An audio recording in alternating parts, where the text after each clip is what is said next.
Hi everybody, I'm Helen and here we are again. This is Think Differently Thursday and really lovely to have Finn with me this morning. Hi Finn. Hi there Helen, how are you? I'm good, thank you. Finn, you just look like the perfect setting for, you're like going to do a little song or something, Christmas tree in the background. Yeah, no, you're right. Yeah, getting into it. Looks Why not? amazing. I know you obviously and we work together, but maybe not everybody that's listening will know you, so just give us what is a brief intro to Finn Johnston? Oh wow. Yeah, so I'm Finn. I currently work for the Forge, as you've said, doing a couple of days a week as comms director.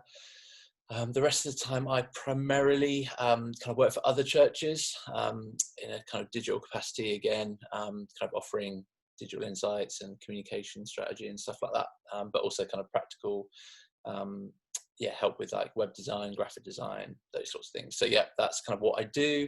I'm married to Kat. We've been married now 9 years, and we've got 2 kids, Isla and Reuben. How old are they? How old are Isla and So Reuben? Isla is 5, just turned 5, and Reuben will be 2 in February. So yeah. So that's perfect scenario for heading into Christmas, isn't it? There's a lot of excitement in the household, and that's just Cat, to be honest. So yeah, no, they're buzzing for it, and it's going to be fun this year because I think Reuben, even though he's like still young, but he's getting excited about like just things excite him, and he kind of knows what's going on a bit more, which is always fun. So yeah. Will they wake up early? Are they old enough to they wake up early every day, Helen. Oh, sorry. Christmas ain't going to change that. I forgot that stage. So it'll be an early start, but that's fine. That's good. Lovely. Exciting. And you've got a young family, and for everybody 2020 has been the most bizarre year. How has it been for you? I mean, had Isla started school? I can't quite remember. Has it kind of played into all of that? Yeah, so she hadn't started school but was due to start school in the September. Right. So obviously, like historically, and kind of what we were preparing for going into it from the school and stuff was quite a drawn out and kind of built up contact time with big school. Do you know what I mean? So she was at a preschool that's kind of linked to the primary school, and so the plan was she'd go in for an hour at a time, and then maybe half a day, and then she'd maybe do a full day every now and then to kind of get her into it. But of course, that all went out the window. Everything just stopped for, I don't know, 6 months. She was just like not doing anything, and then she was just straight into school. So all things considered, like the school have been great. Like they've done as much as they can, and they're feeling it as much as the kids are. Do you know what I mean? The teachers, just chat to them, they're like, I normally have so long to kind of get to know them and learn their names and stuff like that, and I'm just like, it's kind of cold turkey and just straight in. So and even going into an experience of school that isn't what it would have been, her whole I think we're finding in school that because classes are so isolated, there's not that community feel, there's not that sort of that sense of being part of something bigger, because they don't see other teachers in the same way. I think my school was saying about one of the teachers going into the reception class, and I think the children thought he was a celebrity because they'd only seen him for assemblies on Zoom. So I think it was just like, whereas normally you'd get to see everyone, and it's a very different experience, isn't it? Has she coped with it?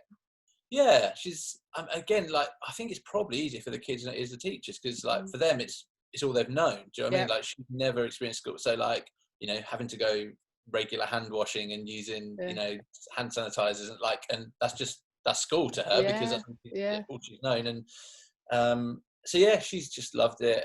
She loves learning and stuff. She's that sort of kid, so never had any real like doubts about that. I knew she was just going to kind of hit the ground running, and she has. Obviously the only kind of worry was like socially and stuff, how you can do that, but again she's been fine, and it's just different, and again they don't know any different. So I think there's something in that, isn't there? I wonder if there's going to be long-term consequences for children because of this experience. And your Reuben is the same age as my nephew, who I've barely touched. I haven't touched all year, and that will be his experience with lots of people. And I just think when it changes, we can't immediately go back to what we know as normal, because that's not their normal now, is it? Yeah, absolutely. It's going to be jarring for them for sure. Yeah, but yeah, you're right. It's kind of wait and see how that pans out long term. But yeah, it's interesting. It's like, we won't know. We probably won't know for a long time, will we? No, you're right. And of course, in the middle of all of this as well, Kat, your wife, has been poorly. She's had coronavirus, hasn't she? I mean, how is she now, and how was that?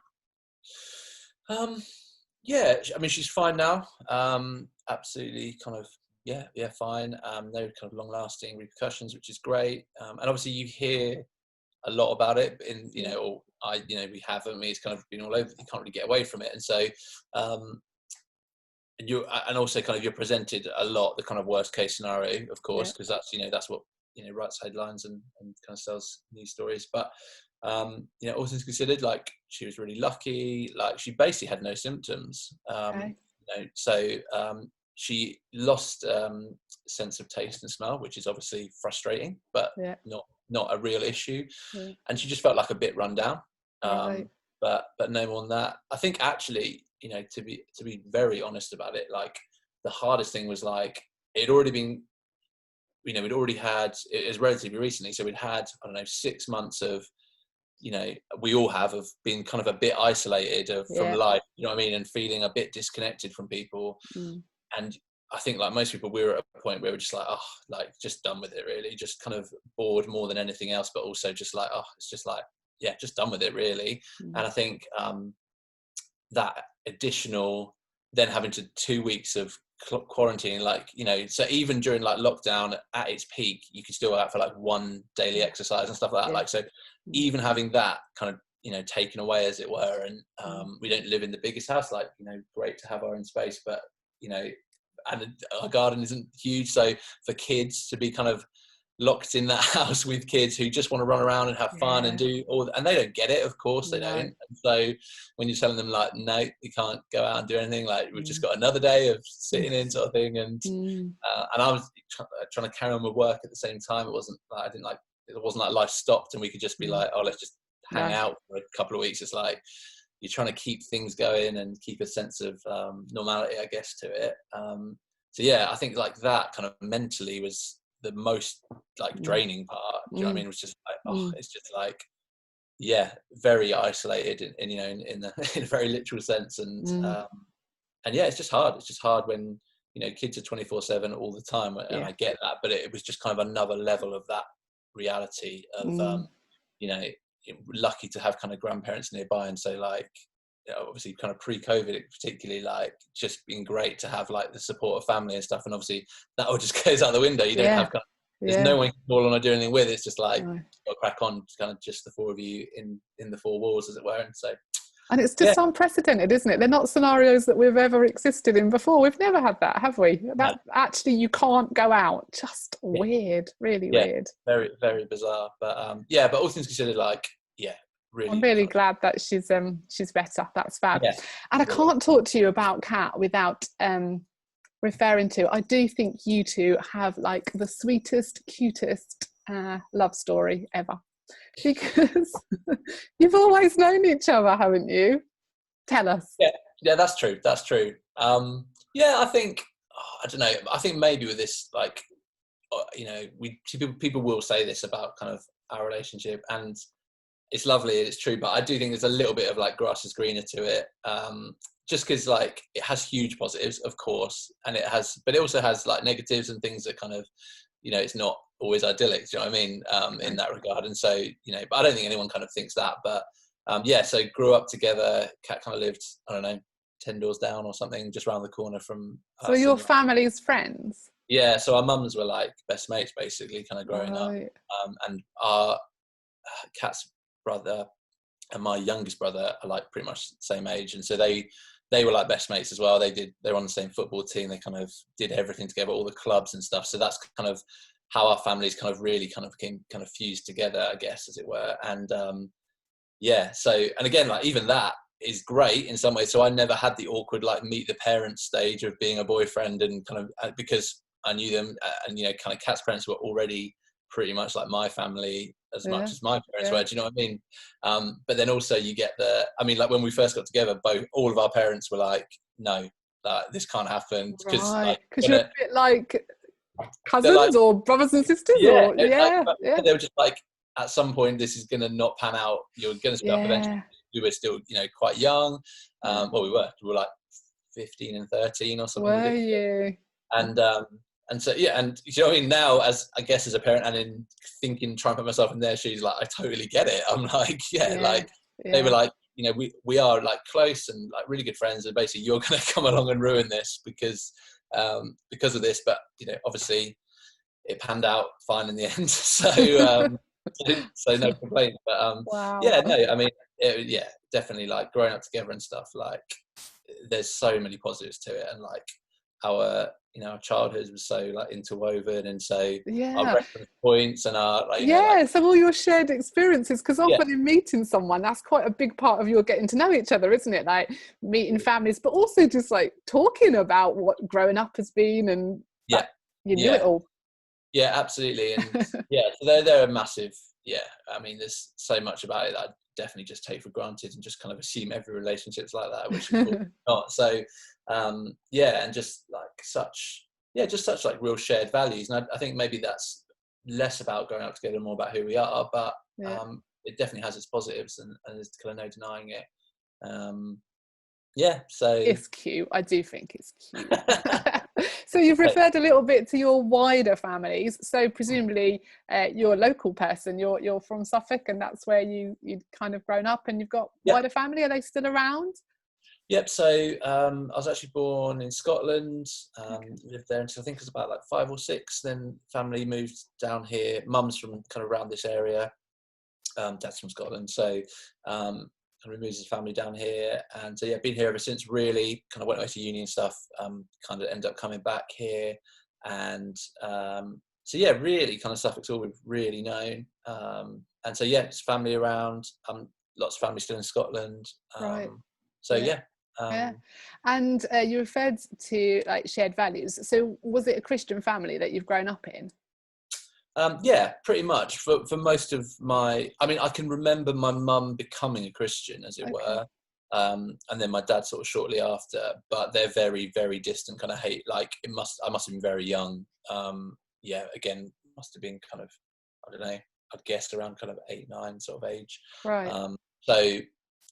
So for the formative years, I guess the ones that kind of, where you actually kind of begin to, where it would make a difference, Christian household. And actually, to be fair, a lot of our values as a family, I would say, before that would be similar to kind of Christian values. It wasn't like a huge shift, let's put it that way. So kind of growing up, always, I mean, basically all I can remember is growing up in church. Do you know what I mean? Like I can't remember a time not being in church as a kid and as a teenager, and and I think, to be honest, like that's how, like, both my parents, like I think they would have said like historically had something of a faith, but I think that's really how they got connected to church life and to faith, would be kind of chucking us in Sunday school as kids. Right. And like I guess and I am just guessing here, but like seeing that as like cool, there's an hour of free childcare on a Sunday morning, but I mean, why wouldn't you, sort of thing. Absolutely.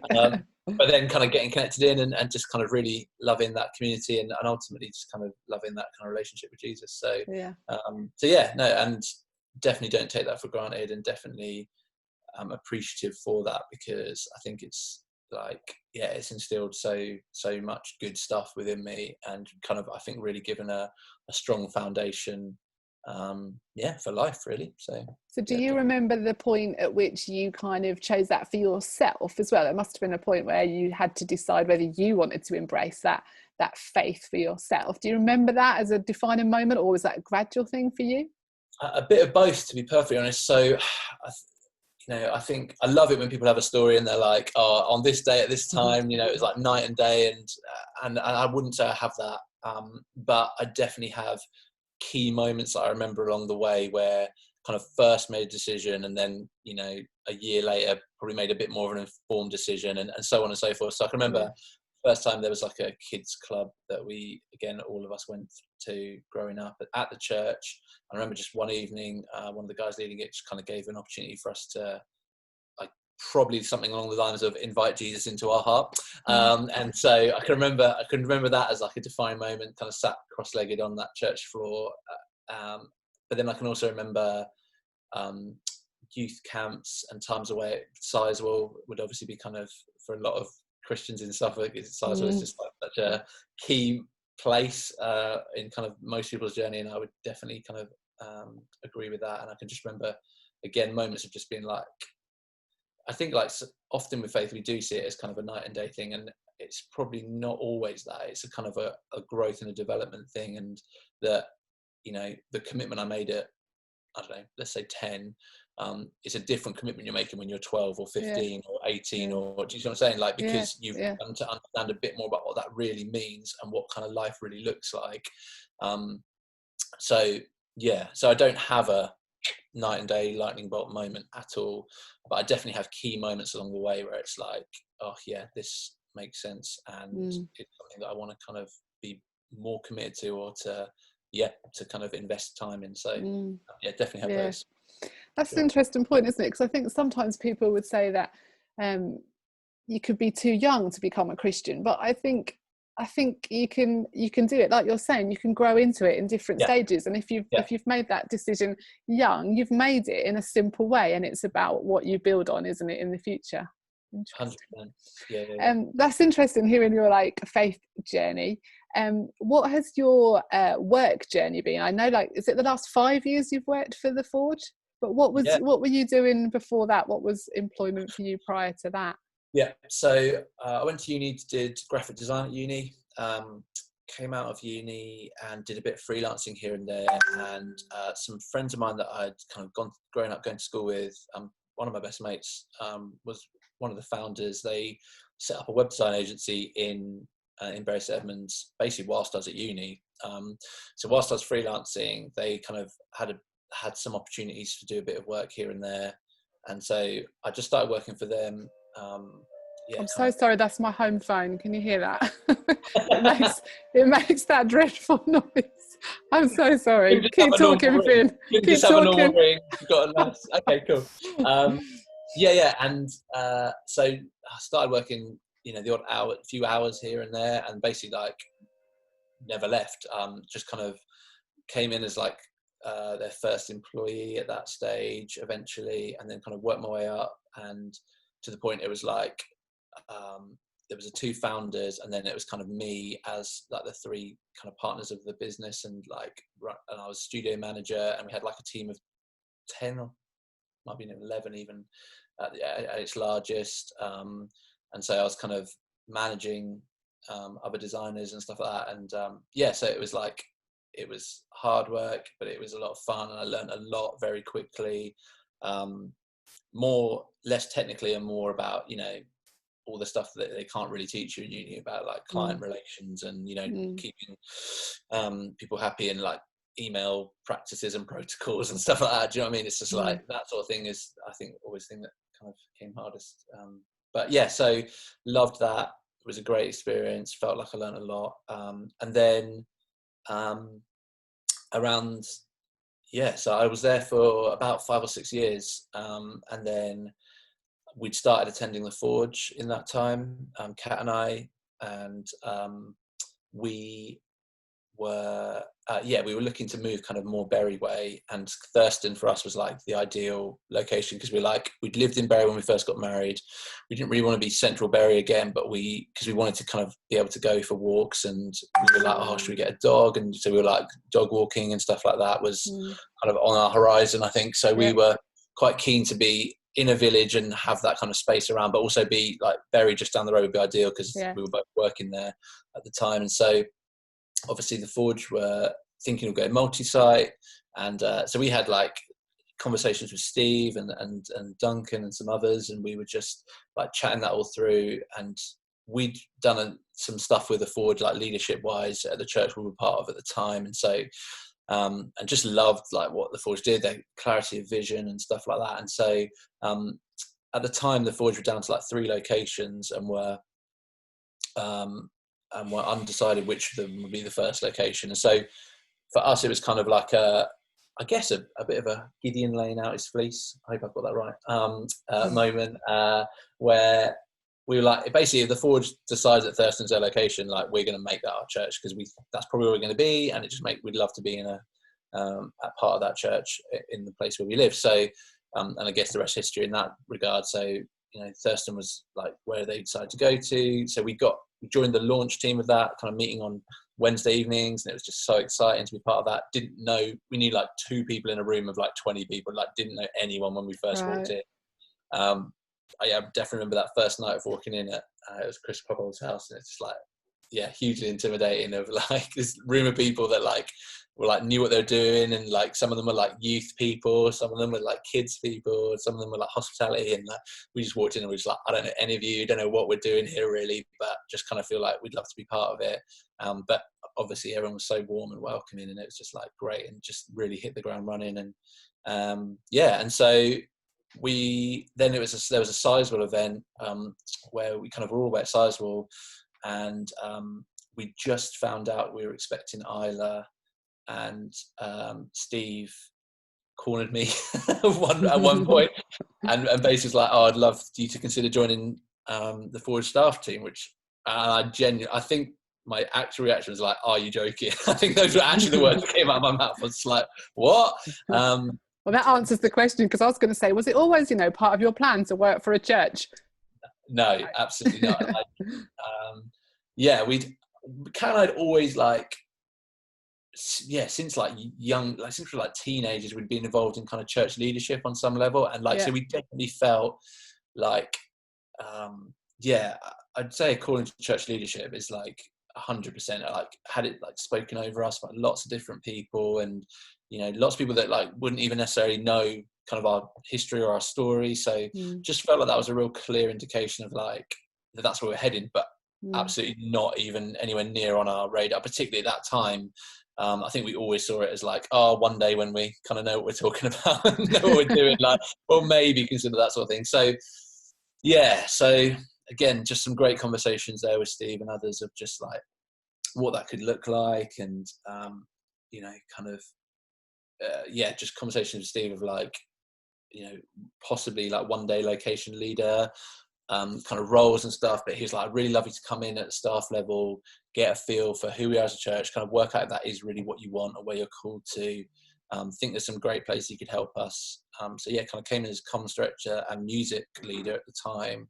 And again, like the rest is history there. So came in, loved it, loved the team, learned so much. I mean, the music leader role again was like laughable. Like, I can't read music, but loved it, and actually like came into a team that didn't necessarily need that. Like, there was technical people that were more than capable of kind of leading themselves in a musical sense, but actually just needed someone to kind of bring a bit of cohesion, I think, and togetherness, because they'd kind of been a bit rudderless for a little while, having not kind of had someone that in kind of in a solid place, as it were, in that leadership role. So so that was just, I guess, just a steep learning curve, but loved it. Felt like I got loads out of it. Felt like I learned so much about myself as much as anything. And so then the opportunity came to lead Thurston, which again, just, if you told me that like years before, I'd have laughed at, but then over the time that I was there, it just seemed like such a natural progression. Do you know what I mean? We were loving being part of the church in Thurston, loving the team there. So stepped up into that role. So it's kind of leading Thurston and still keeping the comm stuff in place. And then up until about this time last year, that's what I was doing. And then I decided, I had a series of like just conversations again with different people, but they were all telling me the same thing. I remember clearly one with Duncan Banks, which was like, for me, the like standout one. But there was a couple of different people that kind of, for me, confirmed it, where, he was having a conversation with me and he was like, I'm not going to do this justice. How he worded it, it was far more eloquent than I'm going to put it. But he was basically like, in your 20s, it's a great opportunity to try things out and to kind of experiment in different roles. And I was really, I'd done music, I'd done location, and so he was like, I'd really encourage you to consider like your 30s as an opportunity to kind of really hone that down and be like, okay, I can do a few things, like, okay, like what could I actually do, one thing, but like do it to a really high standard sort of thing, which for me was just like great to hear. It's kind of, I think, what I needed to hear at the time. So I was just feeling a bit like, I'm not quite sure. And so that brought a lot of clarity, where it was like, I think I need to just pick one thing. And I enjoyed the location leading to a degree, but it wasn't without its, I don't really know what the word is. It's not issues, but like it's just a heavy role, as you can probably relate to. Like, there's a lot to do, and there's a lot, and it probably didn't quite fit with my skill set. And so I found it, a positive experience, but not without its like limitations of maybe within me. And so eventually it was kind of an easy decision. At the time, I took a while, months, like deliberating, like, oh, what do I want to do? Do I really, I still do feel called to like church leadership. And to me, that had always meant like that kind of pastoral, like location leader, campus pastor, whatever you want to call it, role. And I just took a few months for the penny to drop of being like, I can be a church leader without being in a pastoral role, like 100%. And like, actually what I bring best is probably not that sort of stuff anyway. And so it was one of those things where it took ages to get to the decision, but then once I made the decision, it was just like, oh, like, how did I not see this months ago? Like, it's obvious and kind of easy. So made the call to step down from location leading and just concentrate on kind of comms and stuff. And at the same time, we're having conversations with other people, other churches, other leaders, other organizations who were just like, again, all like calling out the same thing of like, what you bring, what I bring in terms of church comms, digital stuff, I thought I was very like, oh, everyone does this and everyone knows this sort of stuff. And there was like a real, again, just like a defining thing of people like just calling out and being like, no, I don't think they do. And actually there's not many people in the UK that do this or have a heart for it or a real passion for it. And so I was just like, I think there's something in this. And then I was chatting to an organization, they like randomly contacted me. It's kind of a friend of a friend, did an interview with me for a podcast, and they were called Digital Church Toolkit. And they were talking about equipping the church with modern ways of reaching people, evangelizing and discipling. And it's just like, it was everything that kind of I hold dear and true sort of thing. And so and so that was, again, just kind of the start of something that obviously at the time I just didn't realize. Just did a podcast for them, and then over time just built that relationship, and they were just like, we'd love you to come work for us. And again, it felt like such an easy transition to kind of let go of hours at the Forge, go down to just 2 days a week, just doing the comm stuff, and to focus on that with other churches. And again, like the last year has just been a bit crazy, a bit of a roller coaster, but and that's pandemic aside, to be honest. But again, just learned so much, and it's been so fun, just kind of the diversity within church, even within similar denominations and stuff, is so huge that it's such a kind of a rich learning ground, or definitely has been for me. So, and I guess that whole area that you're so passionate about the digital world has really, really, for so many of us, come into its own because of this year. I mean, who could have predicted that we would all be living the way that we are? And of course, for churches, it's meant actually change, be agile, adapt to what we need to do. And that's your world, isn't it? And I'm constantly in awe of you, just the vision that you have and the efficiency with which you are able to make things happen, see what needs to happen, and always look ahead. I think you must have absolutely thrived in a sense during this year.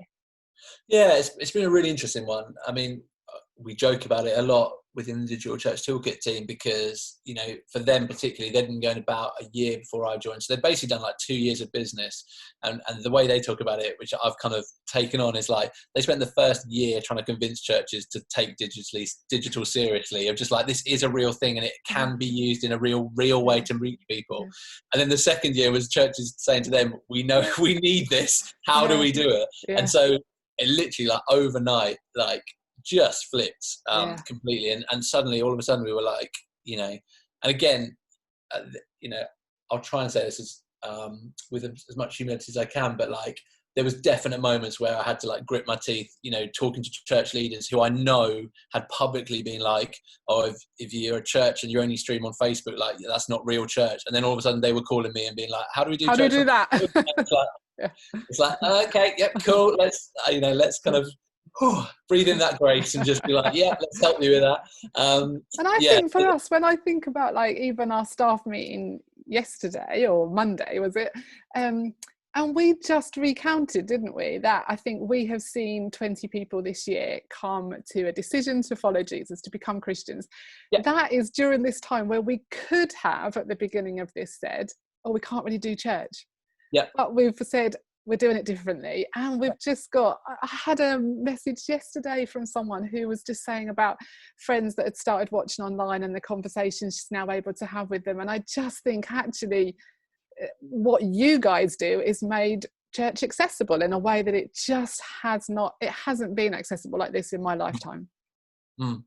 Yeah, I think that's the beauty of it, really, is it's taken away a lot of barriers, which kind of we as churches have always said we want to do, and it feels like this is presented a way to do that, and we've kind of been a bit wary of it. But again, like if you look in the history of the church, like that's kind of our basic, that's how we've always done things, and so shouldn't surprise us, you know.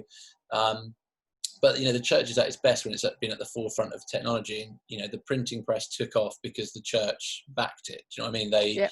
It was this new technology that people were a bit skeptical about, and we were, you know, as the church, capital C, we saw it as an opportunity as like, oh, we can basically get the Bible out to people en masse, and we just leveraged it and went to town on it. And you know, now we look at we just think about that as like, well, you know, books and printed material is just like such a, it's almost archaic now, but you know, it's such a everyday occurrence that we don't even think about it. But like, and again, it's like, the potential the church could have if it, as it started to do over this year, see digital as like a real, an opportunity and something to get behind, you know, with the resources and the giftings that we have within the, again, capital C church, as well as kind of local church, is like, yeah, it could absolutely flourish, could absolutely fly. And I think we're starting to see that, which is really exciting.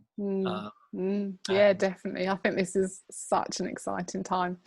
Yeah. I know that there's much more to your story, and I know there's really big news that lots of people will know about, and some won't yet. And I do want to ask you about that. But I've just got a little tiny surprise, because waiting to come in, and I'll let him in because he's been waiting ages.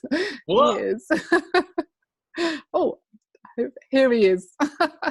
So Steve wanted to like join the conversation.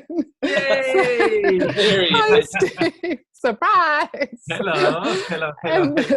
Steve, bear with us a second. Well, welcome, first of all. Great to have you here. I'm having such an interesting chat with Finn, and we've just got as far as that it's all going to change. But before we hear about the change, just tell me, what do you remember? Finn's talked about it a little bit. What do you remember of that kind of stage at which... well, I think Finn's words were, Steve cornered me and had a conversation. What do you remember of that stage of which Kat and Finn had joined the church, and you really saw that potential in them, and you wanted them to be part of like leadership? What's your memories of that? Oh, I guess it goes back a little bit before, when the three of us met up for a meal at the Thorn and Four Horseshoes. And this was before we launched Thurston. And Finn and Kat were living in Thurston, and they'd heard about us looking to possibly start that. And so they met up to say, you know, would there be a place for us? You know, could we play a role in that? Because I've known them since they were teenagers, or probably from when they were children. And I used to go across and speak at Hopton, which is where they grew up. And so I knew of them. I knew they'd been away at uni in Norwich, and had come back to the area. And so I was over the moon to have them asking questions like that. And so basically they joined the core group when we were launching Thurston, and got involved. But it was when Sam Walker moved on, and Sam had been kind of taking up the comms role for us. He was the one who had been pushing to say that we needed it. And so even though he was our kids worker, he was still doing that. And Phil Clay had also left. And so suddenly there were these two roles. And I knew that if I was to talk to Finn about a part-time role, I wouldn't get anywhere. Because he got a full-time job with the design company or whatever. So I thought, I know that he sings brilliantly. So how about 3 days music and 2 days comms? And so Finn applied for both. I talked to him at Sizewell. I think that was right, wasn't it? That's when you cornered him. That's right. Yeah, I cornered him at Sizewell and said, "How about it? Go away and have a think. Talk to Kat about it. All of that." And then when he came back, we said we needed to do interview, and could he send through a recording of his music, because he's going to be leading the music, and his voice was brilliant. And his guitar playing. Move on, next.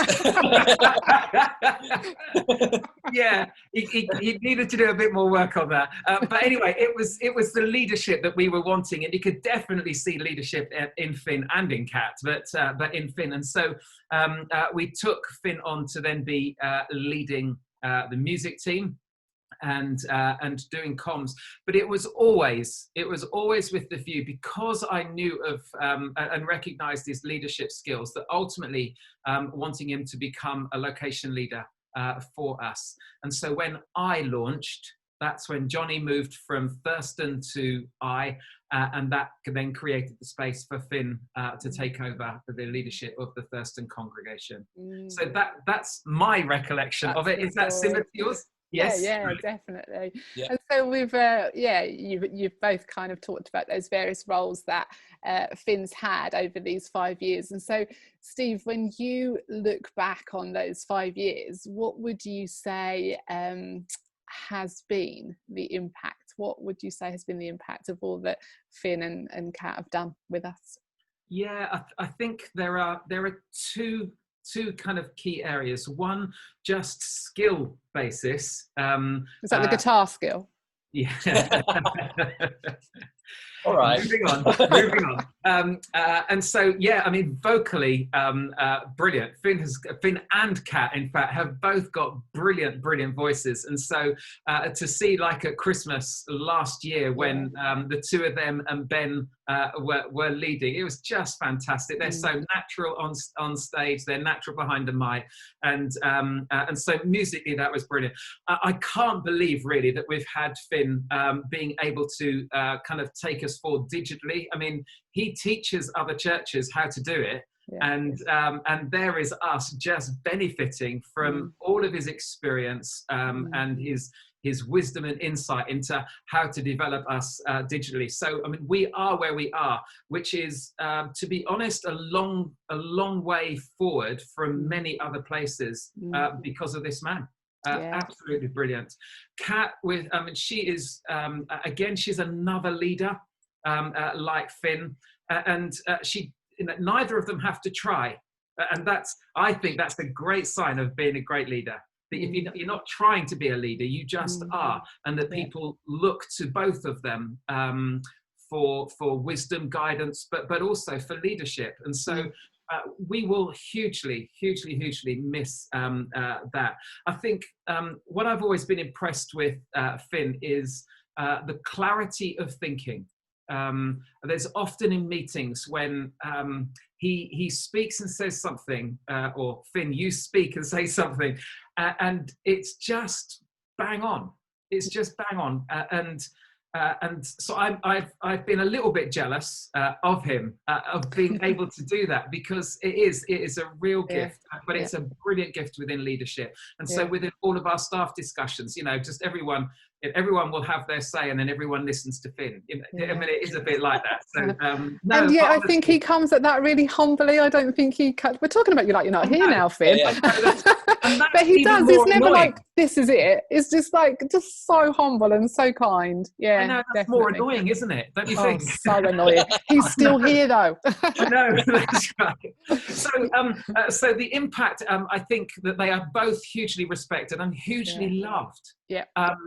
and you know, for someone who's a people pleaser like myself, just to see how Kat and Finn have operated, and for people who are so for them, who listen to them, who love them, that's an extraordinary quality to have as leaders. So I think skill-wise, I think they have had a huge impact. But actually, even more than that is just their character. I think for both of them, Finn, you have always shown such integrity, and likewise, Kat too. You're honest, you're open.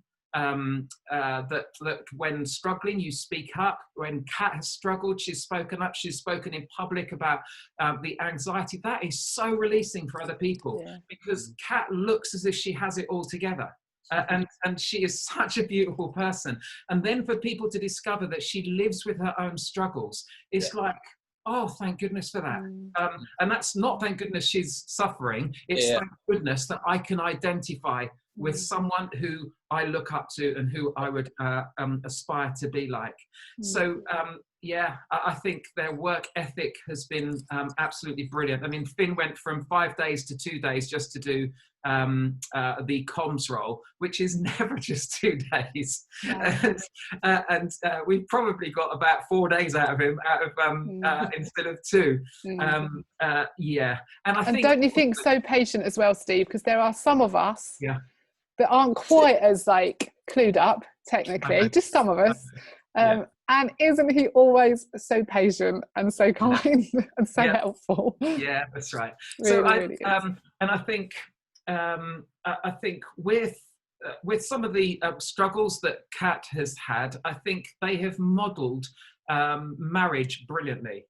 To be able to work through some of those struggles and to be able to do that together, just with marriages kind of falling apart, what can seem like so quickly at times. These two, again, I just think model a great marriage, and they model great parenting too. Again, how can you have such blooming beautiful children as well? Oh, I know. Good-looking couple. It is just so they have been our Posh and Bex, really, haven't they? And so to be able to say goodbye to them is just so hard. And that's what we just need to follow up on, because obviously not everyone will know, but with a huge amount of excitement but also a massive amount of sadness, you're leaving us, aren't you, Finn? So just we haven't said that yet, so just like, what is it, what's next, what's happening for you guys? And actually, I think those kind of emotions are mirrored by us. Like, it is hugely exciting and kind of hugely sad at the same time. And it feels like kind of an end of an era. And there's definitely moments kind of still, and I think they will carry on, where we're like, oh, really, are we really doing this sort of thing? But so Kat has dual nationality, so she's half English, half American, and so there's always just kind of been a thing on the back burner with us of like the potential of perhaps a move to America at some point. And so it's something we've been thinking about for a while. We've prayed through a lot, just in terms of like real guidance and clarity on that. And we've kind of always thought either it would be this kind of stage of life while the kids are still quite young, or we'd wait till a bit later on, because just for their benefit really, of like, you don't want to upheaval kind of in between. So and it's been a heck of a kind of journey, particularly over the last year. But so I guess probably the best way to just go through the story of that, of like, I was chatting with a friend of a friend who's a creative director of a church, and we basically we were just put together as like, oh, you two are two, like, you both lead creative teams, and kind of, they were like, there's a similarity, like, I'd love to kind of chat. So we were just chatting, and just like, obviously completely different levels of what it looks like. I mean, church in the US is just a different machine. It's just absolutely ridiculous. But actually what I loved about that conversation was that so many of the principles were the same. Do you know what I mean? And so had a great conversation there. And to cut a long story short, this guy, Drew, out off the back of it, was like, hey, we've got a couple of positions, I'd love you to consider them. And at the time I was just like, I mean, obviously very kind of honoured by that, but also wasn't really on the radar. And so again, it was just like, a lot of discussion between Kat and I, and a lot of prayer to kind of work out what that would look like. And so, long application process, had kind of several meetings with different leaders at the church there. So the church is out in Nashville, and kind of started following what they do and kind of how they operate, and just began to get like just a really positive feel about it. And spoke to various levels of leadership, and to the point that last February, actually, end of February, they said, well, why don't you come out and spend like a week out here with us to see if this could ever be a reality? Like, so we were like really clear on it. We were like, this feels like a good fit, despite the fact it's kind of come out of the blue. It's like, this feels like it could work. So our prayer the whole time was like, God, if this isn't going to work, like, make it so clear. Like, we're totally open to that. Like, that's fine. Like, we are willing to kind of let this go at any point. But like, just had that the best week out there, just in every sense. Like, just got a real sense of like, it was a community that like we would feel very comfortable in and feel warmly welcomed, and just the heart of the church. The more we dug into it, the more we were like, oh, we'll find something that just doesn't really click and doesn't really fit with kind of, you know, how we view church and faith and stuff like that. But the more we dug, the more we liked it. And so, and even on a practical sense, like, it was just great for Kat to be able to see kind of practically what life looks like. And again, they were really kind of attentive to that side of things, and like drove us around neighborhoods to kind of see, you know, what it would look like and what school would look like for the kids. And because obviously that for us is just like a key consideration, like beyond a job opportunity. It's like, well, this is a whole like life change really. So long story short, they kind of offered me the role, and I accepted. And so that's the plan, and has been now for a little while. And it's just been trying to work towards that. And, you know, getting a visa to the US is not easy. even when your wife holds US nationality, it would seem. And that's, you know, at the best of times. And then kind of their immigration regulations, I'm not going to talk much more about that, but let's just say they've become a lot more stringent over the last little while.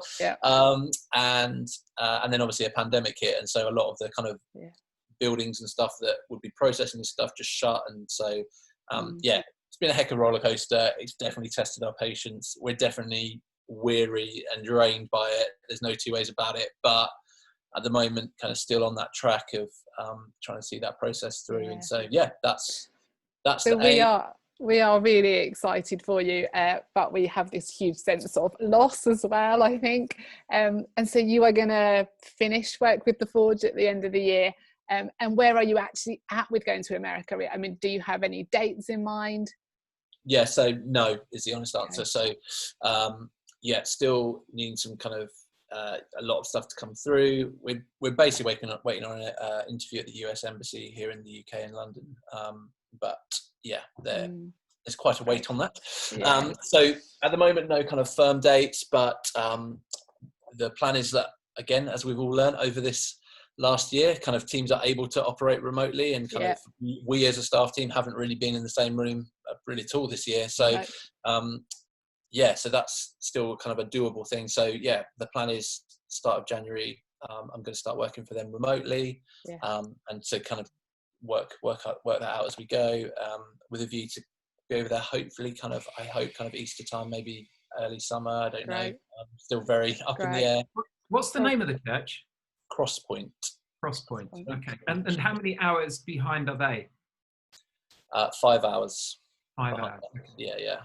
So I think I'll just adjust my day and work into the evening, as it were, and not work in the morning. So well, we've said it already, we will miss you hugely, but we really, really do value all that you've brought to us, and we really wish you well. If you could just reflect on I think you are a very reflective person. If you reflect on your time with the Forge, what would be for you some standout moments that really kind of come to the fore of your mind?